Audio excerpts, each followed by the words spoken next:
Dieu nous dit dans ce passage, et je sais que vous le connaissez tous, que la langue, nos paroles, peuvent transporter de la vie ou elles peuvent transporter de la mort. Beaucoup de choses que nous avons dites sont la raison pour laquelle certains de nos projets, nos foyers, nos maisons peuvent être en train d'être brisés. Ou certaines entreprises peuvent être en train de fermer. Pas parce que les démons sont venus entrer dans le projet, mais à cause des choses qui sortent de tes lèvres.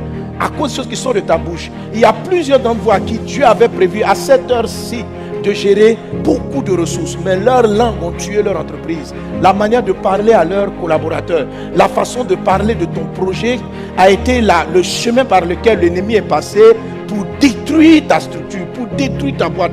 Ne sous-estimez pas les choses que Dieu dit. Dieu dit, ma fille, mon fils, sur ta langue, il y a un pouvoir. Ça peut créer de la vie ou ça peut créer de la mort.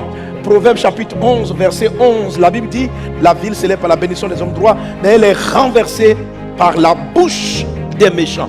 Donc la bouche renverse. La bouche renverse des foyers. Dans le livre de Proverbes chapitre 5 et dans plusieurs proverbes, Dieu dit qu'une femme qui se met en colère, par exemple, renverse sa maison, elle chasse son mari de la maison. Peut-être que ton foyer ne va pas bien aujourd'hui, peut-être que jusqu'à présent tu n'étais pas marié. À cause de ta langue, tu as tué la capacité de ton mariage. Et tu vois, je viens te donner des sujets qui sont très importants. Comment est-ce que tu vas contrôler cela? Et je déclare dans le nom de Jésus, si tu fais les choses que Dieu dit, toutes les paroles que tu as données sous l'effet de la colère, tout ce que ça détruit, Dieu va restaurer cela. Dieu va ramener cela. Alléluia. Alors, que je suis en train de dire? Quand la Bible dit la vie et la mort sont au pouvoir de la langue, qu'est-ce qui peut amener la langue à dire des choses qui détruisent? La colère. La colère, tout ce que la Bible appelle la colère, c'est lorsqu'on parle sous l'effet de la colère qu'on dit des choses qui nous détruisent, qui détruisent notre maison. Je suis fatigué de ce foyer, je suis fatigué de ce foyer. Cette parole-là va faire que ton foyer va te fatiguer jusqu'à... et détruire ta maison. Mais pourquoi tu as dit ça?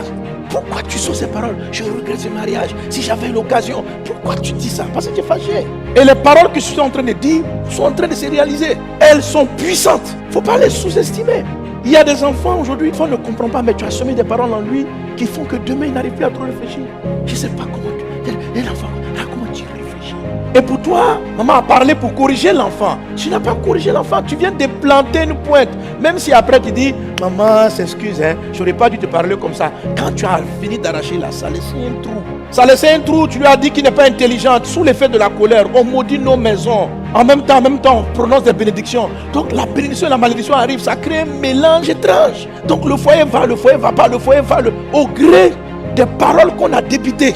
Donc la vie de très peu de chrétiens de nos jours arrive à aller droit dans la réussite, dans le succès, parce qu'en fait, nos propos, nos paroles sont contrôlées par nos émotions. Et ce que je déclare, ce n'est pas forcément ce que je veux, c'est ce que la colère m'a poussé à faire. Dieu veut te délivrer de cette arme que Satan tient et par laquelle il arrive à te conduire. La Bible dit que la langue est le gouvernail de la vie. C'est-à-dire la langue est le volant de la vie. La langue fait que tu prends des directions de ta vie.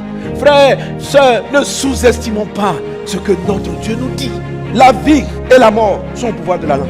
Beaucoup de malheurs que tu traverses sont venus par ta langue. Dis moi-même dans la vie. Parce que vous ne savez pas quelle parole va prendre direction. Si des enfants sont comme ça, moi je ne veux pas avoir d'enfant. Moi je ne veux pas avoir d'enfant. Tu étais sous l'effet de la colère. Le diable a pris cette parole. Chaque fois que tu peux un enfant, il dit, elle a dit. Dieu, tu honores les paroles. Elle a dit. Vous savez pourquoi Jésus est un avocat? Parce qu'il y a toujours des procès au ciel. Apocalypse dit ceci. Apocalypse dit qu'il a été vaincu, l'accusateur de nos frères. Il a dit celui qui les accuse devant Dieu jour et nuit. C'est-à-dire chaque jour que Dieu fait, il y a un procès. Mais le procès se tient sur la base de quoi? Sur la base de plusieurs choses. Mais entre autres, ce qu'on a dit, c'est pas quelqu'un, c'est toi qui as dit. C'est pourquoi Jésus est un avocat qui plaide constamment. Satan nous accuse sur la base de nos erreurs. C'est vrai que plus tard, la miséricorde de Dieu peut parler, qui va atténuer les effets et quelquefois même les annuler. Et si on continue ce genre de jeu, il y a des colères, même des choses qu'on a dites pour lesquelles on ne va même pas se repentir. Parce qu'on estime qu'on a raison. Parce que quand je me réponds, moi je dis, oh Dieu, je te demande pardon parce que j'ai blessé mon mari, j'ai blessé ma fille en faisant ceci. Je le reconnais, je demande pardon. Le sang de Christ vient fermer le trou que ta pointe là a placé. La miséricorde de Dieu fait ça. Est-ce que tu sais ça? Mais il y a des colères, tellement tu es convaincu que tu as raison, tu ne retires pas ce que tu dis. Nous-mêmes qui sommes là, nous sommes victimes des bonnes paroles ou nous sommes le résultat des bonnes paroles et des mauvaises paroles de nos parents. La confiance que nous avons en nous ou le manque de confiance que nous avons en nous, c'est souvent dû à des paroles de colère. Amen. Tu dois entrer dans cette victoire toi là, de manière définitive. Amen. Et tu dois comprendre que le jour où ta bouche a glissé, qu'est-ce que tu dois faire? Est-ce qu'on est ensemble? Dis avec moi, Jésus, pardonne-moi, délivre-moi. Amen. Alors frère, je ne dis pas ça pour te juger, mais je prie Dieu, ta vie doit réussir. Tu ne peux jouer. Ne laisse pas ta langue être un instrument entre les mains du diable. Il ne faut pas que d'ici 5 ans, tu pleures. Les belles choses que tu as commencé à faire avec toi, il faut qu'il aille jusqu'à le terme. Et jusqu'à son terme, il faut que ça aille de gloire en gloire. Tu vas réussir, d'un même tu vas réussir. Tu es condamné à réussir. Tu es condamné à aller loin. Si tu écoutes ce message, tu iras loin. Dieu bâtira des grandes choses avec toi. Ta bouche va bâtir et ta bouche ne détruira pas. La ville s'élève par la bénédiction. La bénédiction, c'est la diction du bien. La ville s'élève par la bénédiction des hommes droits. Elle est renversée par la bouche des méchants. La méchanceté ne sortira pas de ta bouche. Les paroles méchantes ne sortiront pas de ta bouche. Ton foyer ne sera pas renversé par tes paroles, mais ton foyer sera bâti par tes paroles. Ta maison sera bâtie par tes paroles. Tes enfants sont bâtis par tes paroles. Ton foyer est bâti par tes paroles. Tes entreprises prospèrent par tes paroles. Tes entreprises prospèrent par ce que tu dis.